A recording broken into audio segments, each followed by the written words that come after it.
to her subordinates first. Fortunately, the driver who caused the accident rushed her to the hospital, saving the baby.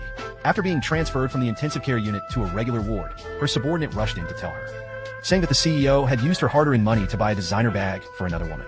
That woman was the company's sales director. At first, she couldn't believe it, thinking there might be some misunderstanding.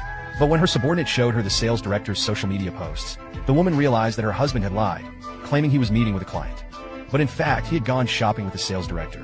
The woman quickly instructed her two subordinates to go back to work, then called her husband to clarify. When the sales director saw that it was the woman calling, she immediately badmouthed women to the face of the CEO. She said that the woman had found out about the CEO buying her a diamond ring in an LV bag, and that she had called her to scold her. Hearing this, the CEO immediately became angry. He stormed into his wife's hospital room and grabbed her hand tightly. He also said that the sales director had just secured a $2 million deal for the company. He questioned his wife, asking why she had the nerve to call and scold the sales director. The woman explained that she had never scolded the sales director. Then she asked her husband, didn't he say he was meeting with a client? How come he was with the sales director now? The CEO was speechless when asked.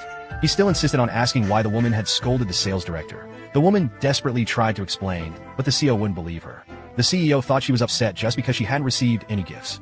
So, he shoved the diamond ring into her hand. When the woman looked at the ring, she remembered that the sales director had worn it before. She angrily said she didn't want secondhand items. At that moment, the sales director came to visit, actually intending to flaunt the bag the CEO had given her in front of the woman. Seeing this, the woman became even more furious. She said that she had worked hard at the company while pregnant, yet her husband had betrayed her. When the woman confronted him, the CEO refused to take any responsibility. He even said that the woman shouldn't wrongly accuse him and the sales director. When the sales director learned that the woman was in the hospital, she actually sent a young woman to deliver a wheelchair.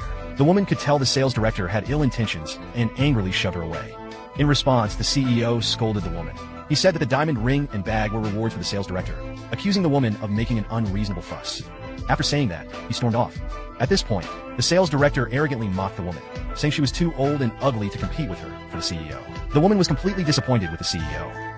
She picked up her phone and called her lawyer to draft both a resignation and divorce agreement. The next day, she applied her makeup beautifully and returned to the company. The CEO, however, criticized her for dressing like the sales director. The woman didn't take it to heart. She directly submitted her resignation and divorce. The CEO was furious because two major clients were coming to the company to discuss collaboration. The plan was originally for the woman to host the signing ceremony.